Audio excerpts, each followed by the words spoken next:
Nobody wanted to have a coloured chap on their team, and back then there was only a couple playing in the league. Spurs had one called Tull, Walter Tull. He wasn't a bad player by any stretch, not the type to shy from a tackle. I played against him, goalkeeping for Leicester, and I could hear the boys on the terraces behind me chanting, shouting all sorts of terrible stuff at him.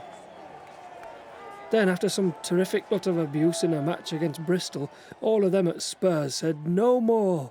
We can't act playing with a black fella." And after that, Tottenham straight off asked him to leave. That wasn't long before the war broke out.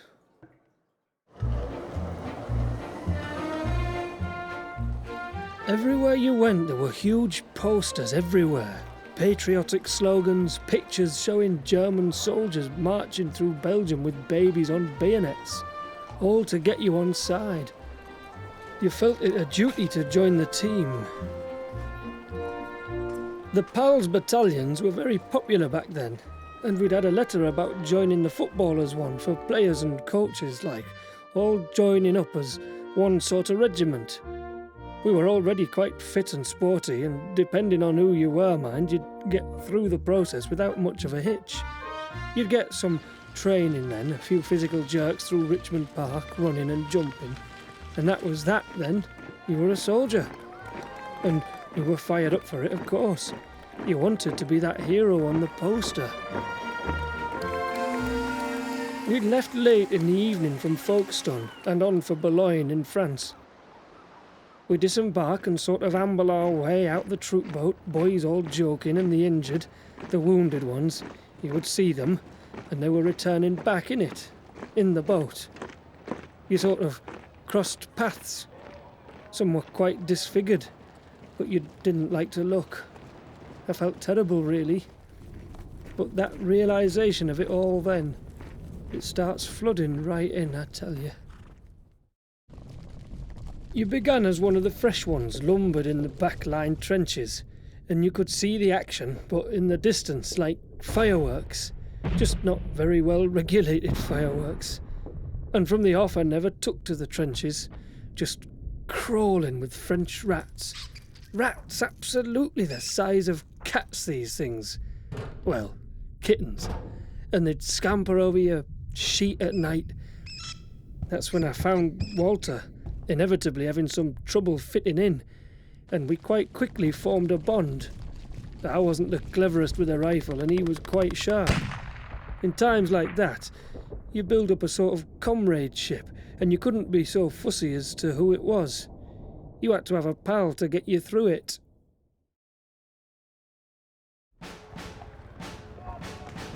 It was about a year or so in when we were marched off to the Somme.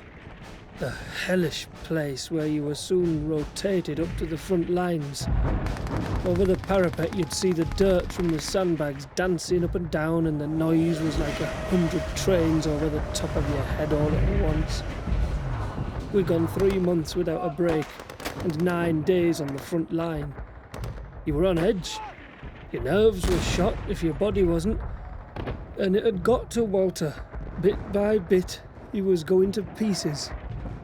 I persuaded him to go to the first aid post about 50 yards or so back behind the lines, and they told him it was the shock from the shells, acute mania. And back then, if you were coloured or what have you, they would label it as cowardice. So they took him out and back to Folkestone, and I was pretty hurt at the time about it, cross actually, that he'd left me alone. Our evening roll calls started off at 469 men, and by the end of the offensive, about 80 of us were answering. So they began recalling a lot of the affected men to come back from Britain. And so after only a couple or so months, Walter was shipped back to us. By that November-December time, we were finally moved out of the Somme on a cattle-type train.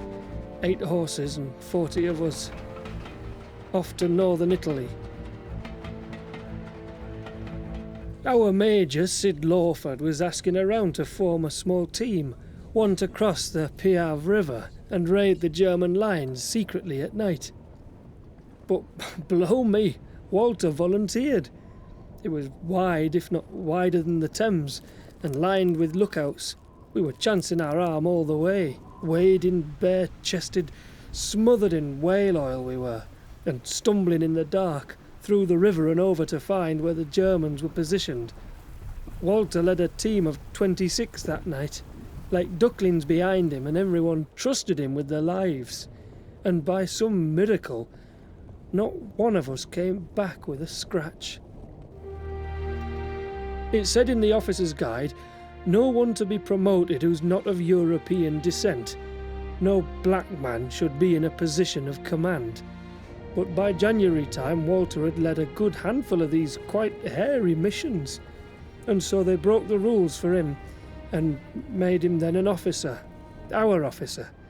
And not only that, but for these night missions, Lawford had recommended him to receive the Military Cross. High praise. But it was more than just the medal for Walter. It was that feeling of being one of the team, I think, that he took to. So, for the rest of us, mind, our reward for what we achieved in Italy was marching back to the Somme again. Back to the noise, the rotting smells, the lice, the rats. And all this, you could see it. It was all still very fresh for Walter. Countless numbers were dying in the mud back there. The Germans were really pushing us. A few weeks' grace and we were moved back up to the front line to go over the top. I remember most the sound of the rain on the tin helmets that morning. You'd line up and told, fix bayonets, and then you just waited then.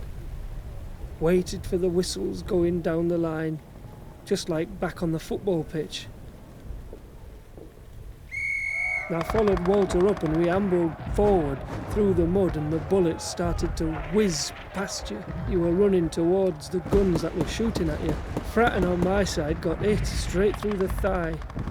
Lads were dropping either side of me, and then our lads started shelling from behind.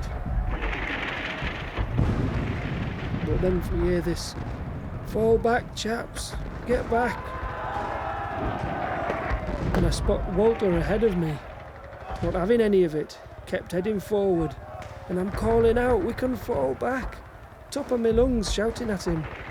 The lads left a hot footing it back behind me to our trench. I turned back for Walter, and I can't see him.